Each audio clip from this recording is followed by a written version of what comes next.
Hey guys, tonight we're traveling back to ancient Egypt around 2580 BCE to the reign of Pharaoh Khufu, a time when the largest construction project in human history was underway, and much more.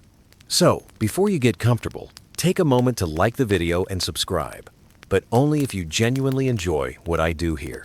And let me know in the comments where you're tuning in from and what time it is for you. It's always fascinating to see who's joining us from around the world. Now dim the lights, maybe turn on a fan for that soft background hum, and let's ease into tonight's journey together. Straight into a world where your life is measured, not in years, but in limestone blocks moved. Where every dawn brings the same brutal arithmetic of stone, sand, and sweat. Where you are not a person with dreams, but a unit of labor in the most ambitious construction project the world has ever seen. Sometimes you wonder if the sun rises just to mock you. Chapter 1. The Awakening. You've survived the night, barely, and only because the overseer's whip didn't find your sleeping mat during the pre-dawn inspection. The good news, you're alive. The bad news, you're about to spend another day building a tomb for a man who considers you less valuable than the limestone you're hauling. Your bed is a woven reed mat, not like a comfortable camping setup kind of mat. A literal handful of reeds that were probably growing in the Nile Delta last month, now serving as the only thing between your spine and the packed earth floor of the workers' barracks. If you're lucky, there's a thin linen sheet between you and the desert cold. It still smells like the previous occupant, who may or may not have survived long enough to wash it.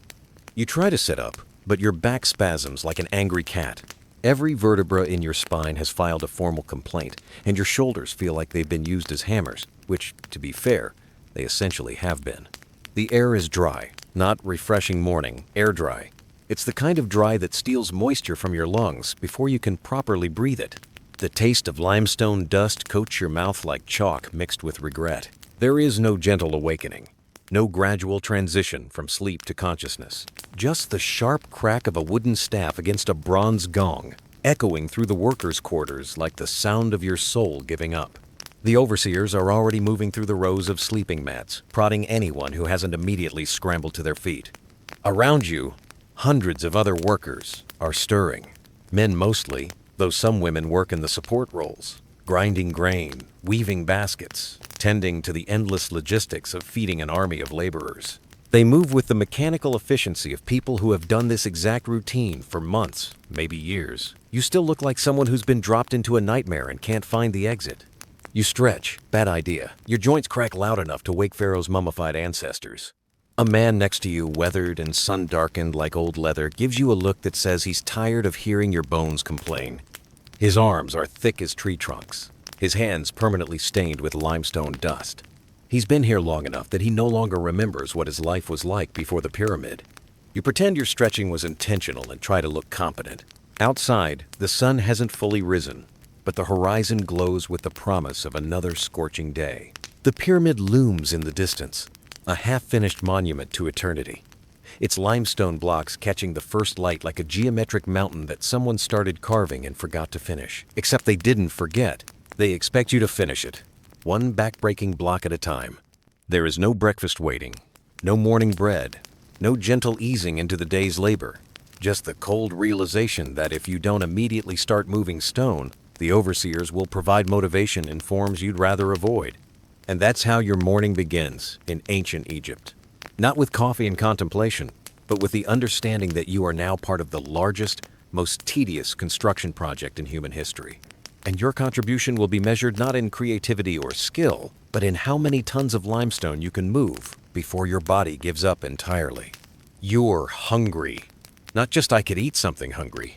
This is the gnawing, persistent hunger of someone whose body is burning more calories than it's receiving, which is the default state of pyramid construction. You look around for signs of food, maybe a communal kitchen, some bread, even a handful of grain. There's nothing obvious. Breakfast, as it turns out, is both a privilege and a logistics nightmare. You're part of a workforce that numbers in the tens of thousands. Feeding everyone requires a supply chain that stretches across Egypt. Boats loaded with grain from Upper Egypt, herds of cattle from the Delta, fish from the Nile, all coordinated with the precision of military campaign. But you don't see any of that. You see a wooden bowl being thrust into your hands, and a ladle of something that might charitably be called porridge. It's barley mostly, cooked with water and whatever vegetables didn't rot during transport. There are onions, garlic, and leeks mixed in, which helps mask the fact that the barley itself tastes like it's been stored in a tomb for the past decade. You chew it slowly, not because you're savoring the flavor, but because your jaw muscles are still sore from yesterday's grinding effort against limestone dust that somehow found its way into everything, including your food. A piece of bread comes next, flat and coarse, made from emmer wheat that's been ground with stones that probably added their own mineral flavor to the final product. The bread is hard enough to double as a tool, which, given your circumstances, might not be accidental. You dip it in the porridge to soften it, creating a mixture that tastes like ancient Egypt's version of wallpaper paste. Around you, thousands of workers are engaged in the same cheerless ritual. Some eat standing up, too tired to sit down properly. Others squat in small groups, sharing the meal in silence broken only by the occasional grunt of acknowledgement. No one talks about the food. No one compliments the flavor. This isn't a meal. It's fuel, consumed with all the enthusiasm of someone filling a water jug.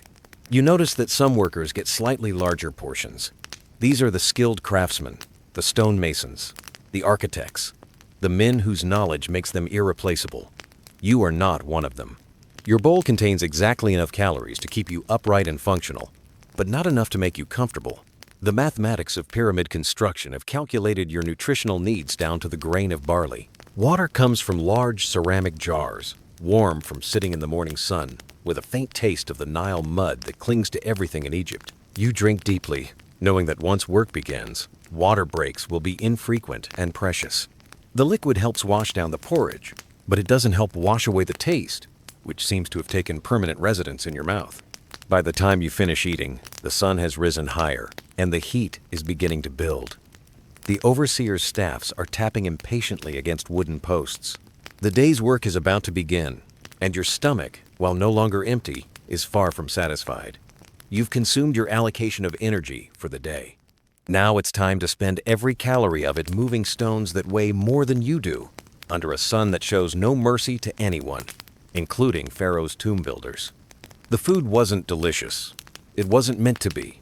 It was arithmetic, pure and simple. Calories in, labor out. And now, with breakfast settling uneasily in your stomach, it's time to learn exactly how that equation works in practice. Chapter 2. The Tools of Impossibility. You want to be helpful. That's adorable. You've been assigned to a work gang, 20 men who will spend the day moving limestone blocks from the quarry to the construction site. The overseer hands you a tool, and you stare at it like it holds the secrets of the universe. It doesn't. It's a piece of wood with rope attached. Congratulations. You're now the proud owner of ancient Egypt's most advanced hauling technology. The tool is called a sledge, though calling it a tool is generous. It's essentially a wooden platform with runners, designed to slide across sand and limestone chips. The engineering is simple. Put heavy stone on platform, tie ropes to platform, pull platform until stone reaches desired location or you die, whichever comes first. The rope is made from palm fiber, twisted and braided with the kind of care usually reserved for jewelry, because this rope is literally the difference between completing your assigned task and being beaten for incompetence. You examine the sledge with the optimism of someone who thinks technology might make this easier. The wood is hard, probably sycamore or acacia, worn smooth by countless other hands that have gripped these same ropes. The runners show deep grooves where they've scraped across stone surfaces. This isn't your sledge. It's been passed down through generations of workers, each adding their own layer of sweat and desperation to the wood. Tools here aren't decorations or symbols. They're the thin line between productivity and punishment. The copper chisels used by stonemasons are sharpened daily, not because they're precious, but because a dull chisel means slower work, and slower work means less food, more beatings, and potentially being reassigned to even worse tasks. The wooden mallets are replaced when they crack, not out of craftsmanship, but because a broken mallet can't drive a chisel through limestone. You attempt to lift a corner of the limestone block that's been allocated to your sledge. It doesn't budge, not even slightly. You try again, this time with both hands, feet braced, back straining. Nothing. The stone weighs approximately 2.5 tons, roughly equivalent to a modern automobile. And you're trying to move it with the mechanical advantage of a wooden stick and some rope. The experienced workers watch you with the patience of people who have seen this exact struggle countless times. They don't offer advice because there is no advice to give. Either you learn to coordinate with 19 other men to drag this stone across several miles of desert, or you don't. And if you don't, there are plenty of other workers who will take your place and your daily ration of barley porridge. An older worker, his beard gray with limestone dust, demonstrates the proper technique. 20 men position themselves along 2 thick ropes. They don't grab the rope wherever they feel like it. They space themselves according to a system that maximizes pulling power while minimizing the chances of someone tripping and creating a domino effect of falling bodies. They bend at the knees, grip with their entire hands, and lean into the pull with synchronized timing. You take your position on the rope. The man behind you mutters something in a dialect you don't recognize, but the tone suggests he's not optimistic about your contributions to this effort. The overseer raises his staff, shouts a command, and 20 men simultaneously throw their weight against the rope. The sledge groans, shudders, and grudgingly begins to move.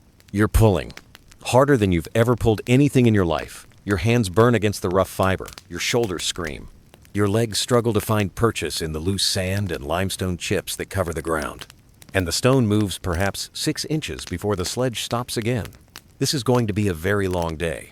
The physics of moving massive stones without modern machinery requires reducing everything to its simplest elements: friction, leverage, and human muscle applied in carefully coordinated ways. The ancient Egyptians didn't have pulleys, cranes, or even wheels for heavy hauling. They had ropes, wooden platforms, and the understanding that any job, no matter how impossible, could be broken down into small, repetitive tasks performed by enough people for enough time. You quickly learn that moving stones isn't about strength, it's about rhythm. 20 men pulling at 20 different moments create chaos. 20 men pulling at the exact same instant can drag a 2-ton block across sand at a pace that, while slow, is measurably forward progress. The rhythm is set by chanted calls, work songs that serve as both coordination and distraction from the monotony. But even with perfect coordination, the sledge only moves when conditions are right. Too much sand, and the runners dig in, requiring the entire team to stop and clear a path. Not enough sand, and the wooden runners scrape directly against limestone bedrock, creating friction that no amount of human pulling can overcome. The path to the pyramid construction site has to be maintained constantly, with teams of workers whose only job is to spread sand, clear debris, and ensure a surface smooth enough for sledges to slide across. Your hands develop blisters within the first hour. The rope fiber is rough, designed for strength rather than comfort. And palm skin wasn't evolved to grip twisted plant matter for hours at a time. The blisters break, bleed, and form calluses that will eventually become as hard as the limestone you're moving. Your hands, within a few weeks, will no longer look quite human. The tools don't make the work easier. They make it possible. Without the sledge, you can't move the stone at all. With the sledge, you can move it slowly, painfully, but measurably. It's the difference between complete impossibility and merely soul-crushing difficulty. And in ancient Egypt, that distinction is the foundation of civilization. Chapter 3. The Arithmetic of Agony. You've been pulling rope for what feels like several hours, but has probably been about 20 minutes. The limestone block on your sledge has moved perhaps 50 yards from its starting position. At this rate, you calculate it will take approximately forever to reach the pyramid construction site, which is still a distant geometric shape on the horizon, wavering in the heat like a mirage of organized suffering. The sun is now fully up, which means the day's real work can begin in earnest. The temperature is climbing from merely warm to actively hostile. You're already sweating, and it's not even mid-morning. The overseer, a lean man whose skin has been turned to leather by decades of desert sun, walks alongside your team with the casual efficiency of someone who has managed this exact process thousands of times before. Mathematics in ancient Egypt isn't theoretical, it's brutally practical. Every pyramid block represents a precise calculation of weight, distance, time, and human capacity. Your limestone block weighs 2,5 tons. The distance to the pyramid is roughly 3/4 of a mile. 20 men can pull this weight across sand at a rate of about 1 mile per hour under optimal conditions. These are not optimal conditions. The path is uphill, Not dramatically, but enough that gravity becomes a noticeable opponent. Each step forward requires not just overcoming friction, but fighting the constant pull of the stone trying to slide backward. When the team pauses to rest, two men have to remain on the rope to prevent the sledge from slipping back down the incline, erasing minutes of painful progress. Your assigned team includes men from across Egypt and beyond. Some are farmers whose agricultural work has been temporarily requisitioned for pyramid construction. Others are professional laborers who move from one massive building project to the next. A few are prisoners of war, Nubians and Libyans, who found themselves on the wrong side of Pharaoh's expansionist policies.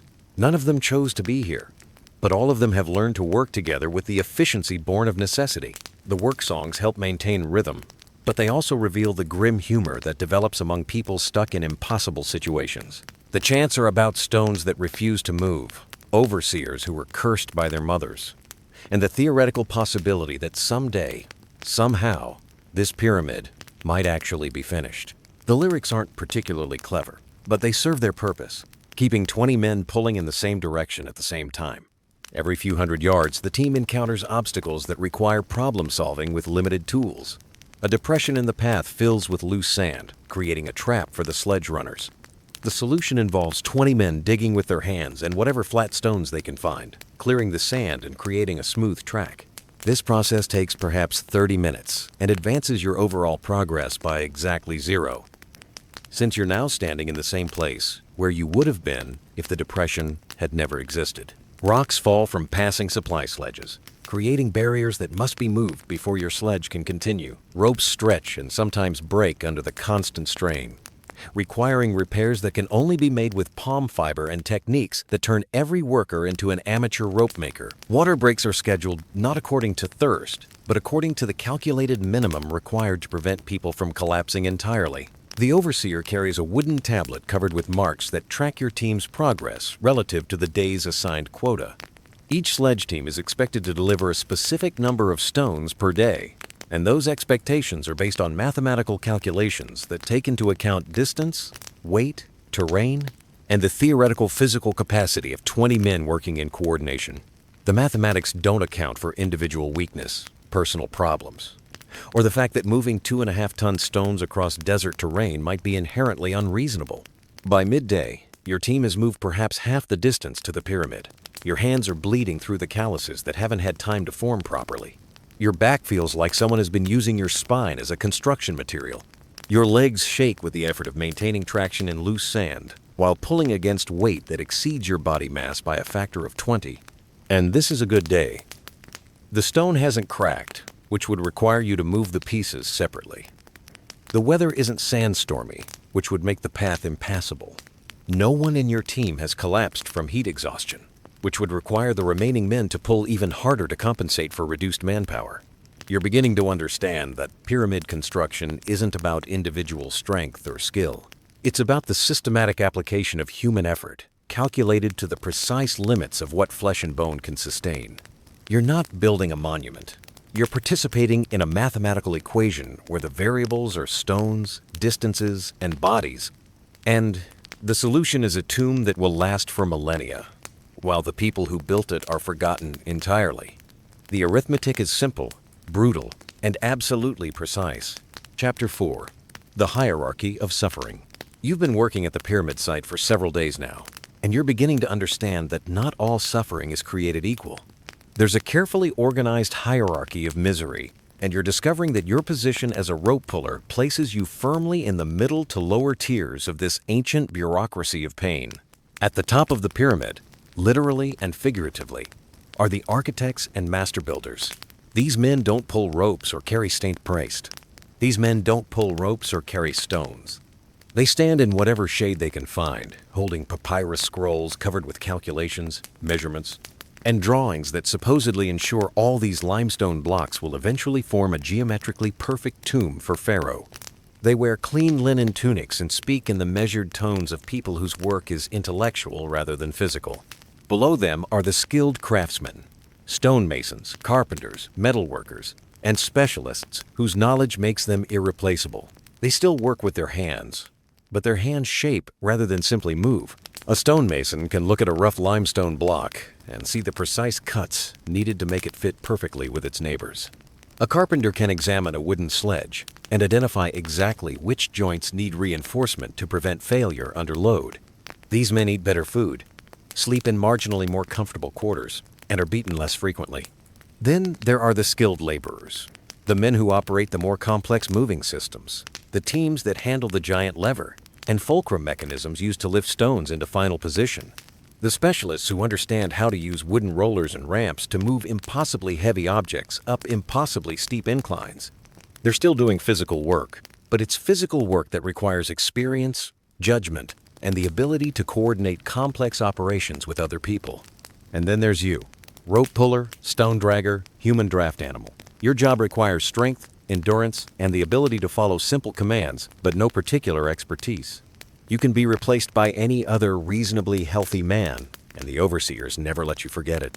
When someone needs to demonstrate the consequences of insufficient effort, it's usually someone from your tier of the hierarchy who serves as the educational example. Below you, incredibly, there are still more levels. The water carriers, mostly boys and old men, whose job is to haul ceramic jugs to wherever they're needed. The sand spreaders, who maintain the paths used by sledge teams, clearing debris and smoothing surfaces in an endless cycle of maintenance. The waste removers, whose responsibilities are exactly what you'd expect, and significantly less pleasant than moving limestone blocks. At the very bottom are the prisoners and the condemned. People who have been assigned to pyramid construction as punishment rather than employment. They do the most dangerous work, the tasks that regularly result in injury or death, with the understanding that their survival is optional.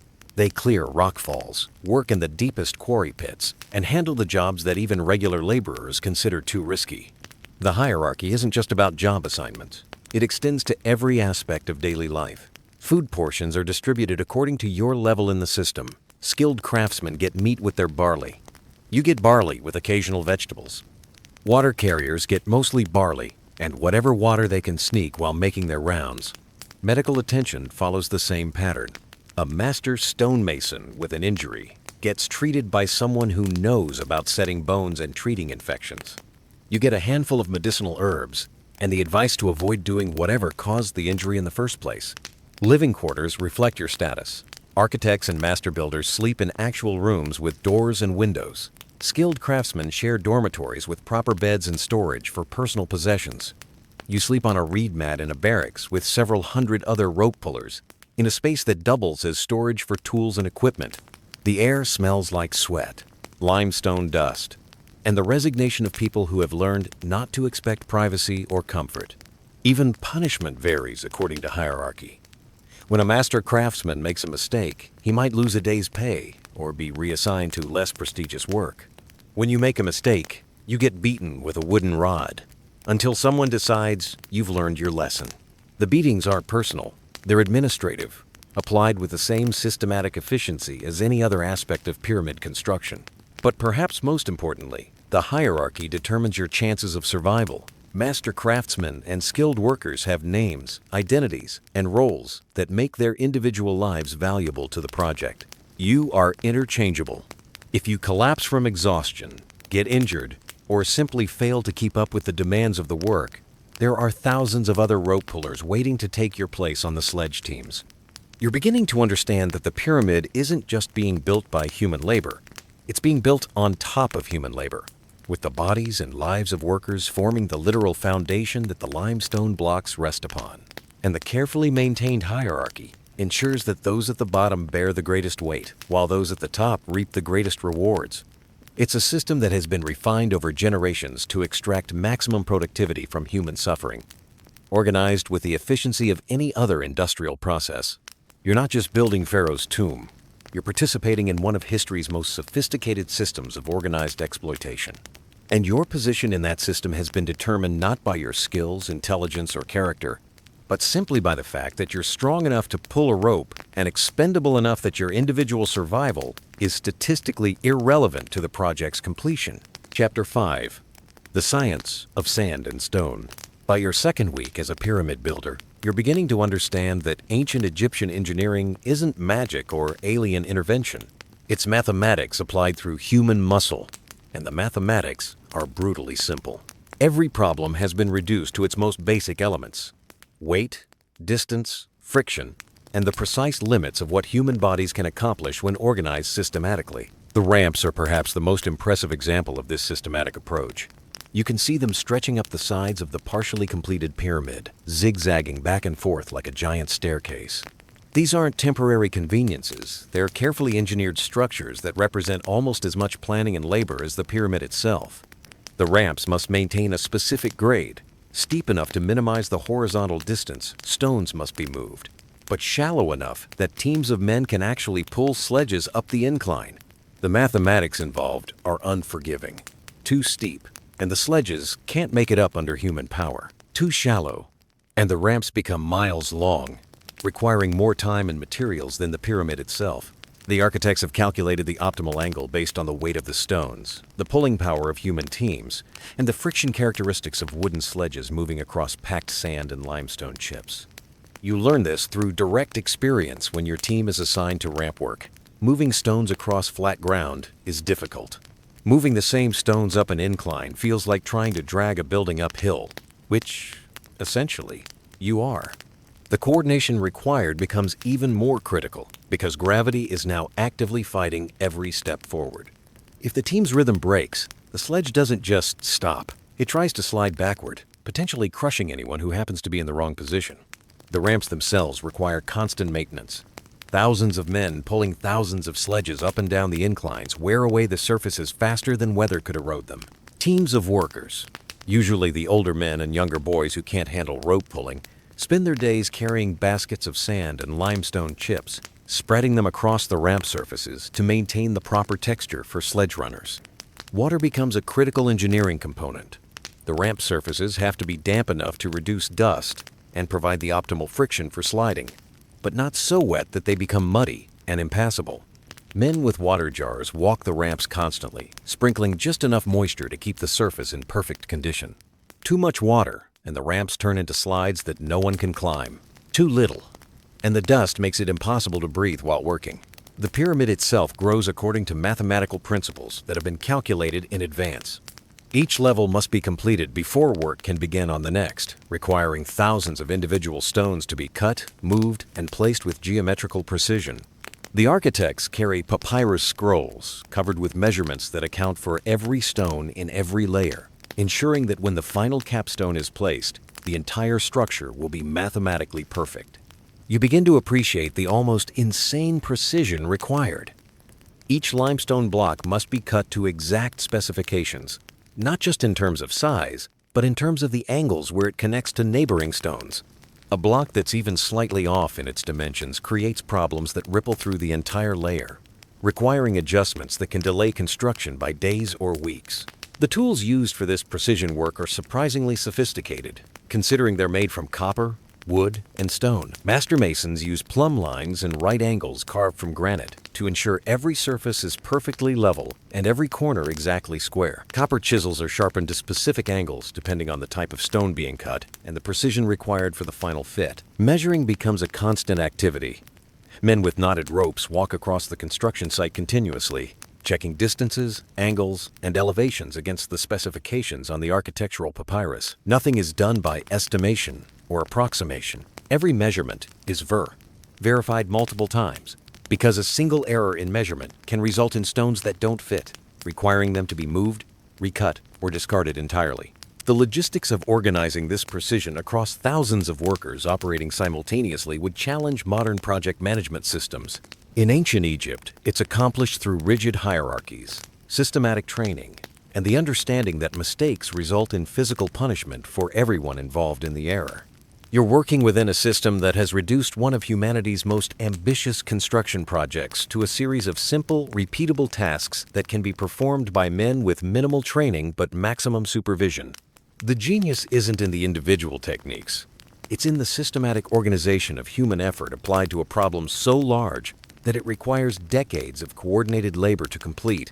And every day, as you pull your rope and watch another stone slide slowly up the ramp toward its final position, you're participating in a mathematical equation that will result, eventually, in a perfect geometric monument that will outlast every person who helped build it. The science of pyramid construction isn't mysterious. It's just the ruthless application of basic physics through human muscle, organized with systematic precision and sustained through sheer determination over the span of a generation. Chapter 6. The Daily Grind of Moving Mountains. 3 weeks into your career as a pyramid builder, you've developed what might charitably be called a routine.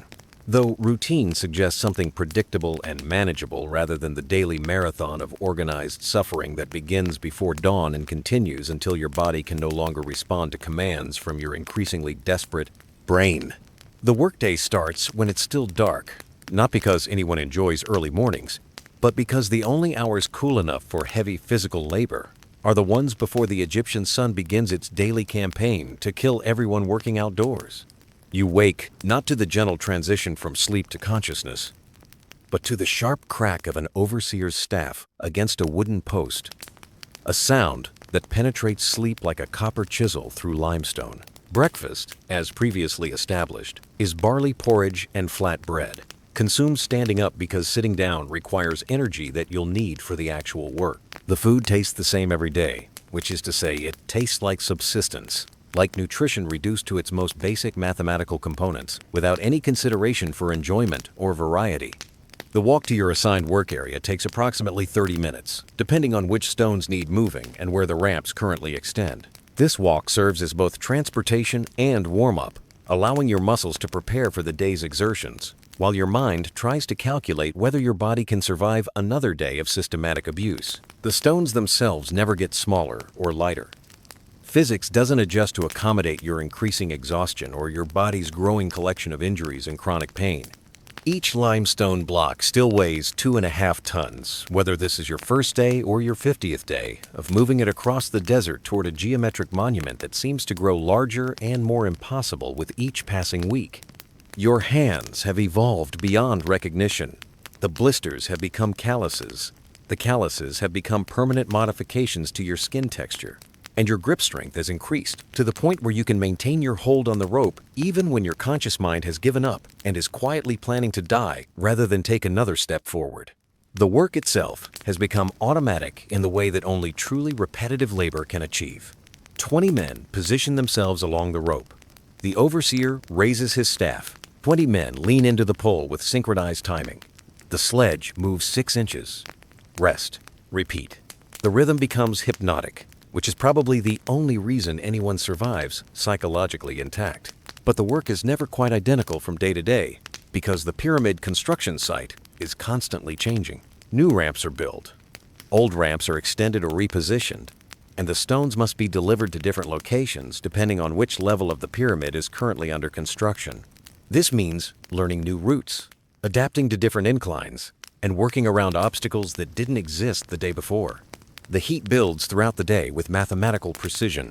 By mid-morning, the sun has transformed from a source of light into an active opponent, bearing down on the work crews with an intensity that makes every step feel like walking through thick liquid.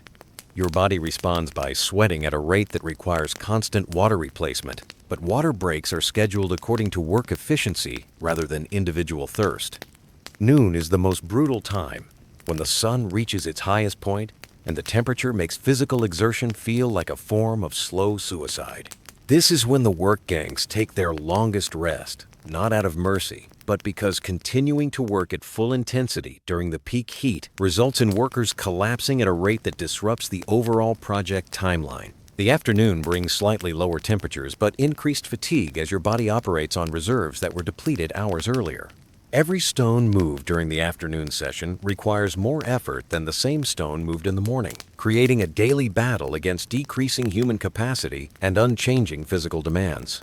Evening comes with the relief of lower temperatures, but also the knowledge that tomorrow will bring exactly the same routine, the same stones, the same ramps, the same systematic conversion of human energy into geometric precision. There's no variety, no advancement, no sense of individual progress or accomplishment. Dinner is distributed according to the day's productivity. Teams that move their assigned quota of stones receive full rations. Teams that fell short receive proportionally less food, creating a direct mathematical relationship between caloric intake and physical output that ensures everyone understands the consequences of insufficient effort. Sleep comes easily. Not because the accommodations are comfortable, but because your body has been pushed beyond its normal limits and simply shuts down regardless of external conditions. The reed mat feels like luxury compared to another hour of rope pulling. And then, after what feels like minutes, but is actually several hours, the staff strikes the wooden post again, and the cycle repeats with the mechanical precision of the stars moving across the night sky. Day after day, week after week, stone after stone, until the pyramid is complete or you are no longer capable of contributing to its completion. This is what it means to be part of the largest construction project in human history. Not the glory of creating something eternal, but the daily grind of moving impossibly heavy objects across desert terrain through the systematic application of human muscle, organized according to mathematical principles that reduce individual workers to interchangeable units of labor. You're not building a monument. You're powering a machine designed to convert human life into limestone architecture. And the machine operates with perfect efficiency every single day until the project is complete. Chapter 7. The Medicine of Exhaustion. By your 4th week, your body has begun communicating with you in languages you never wanted to learn. Joint pain has become a constant companion. Muscular fatigue feels like a chronic condition rather than a temporary response to exertion. And various parts of your anatomy have started making sounds that suggest mechanical failure rather than biological function. There is medical care available at the pyramid construction site, but it operates according to the same systematic efficiency that governs every other aspect of the project. The medical staff consists primarily of men who have learned to treat the specific injuries and conditions that result from moving massive stones across desert terrain for extended periods. They're not doctors in any sense you might recognize. They're specialized repair technicians for human bodies that have been damaged by pyramid construction. The most common medical conditions are entirely predictable given the work requirements. Rope burns and hand injuries from gripping twisted palm fiber for hours daily. Back injuries from lifting, pulling, and coordinating the movement of objects that exceed human physical capacity. Heat exhaustion from working outdoors in temperatures that make you want to rest forever.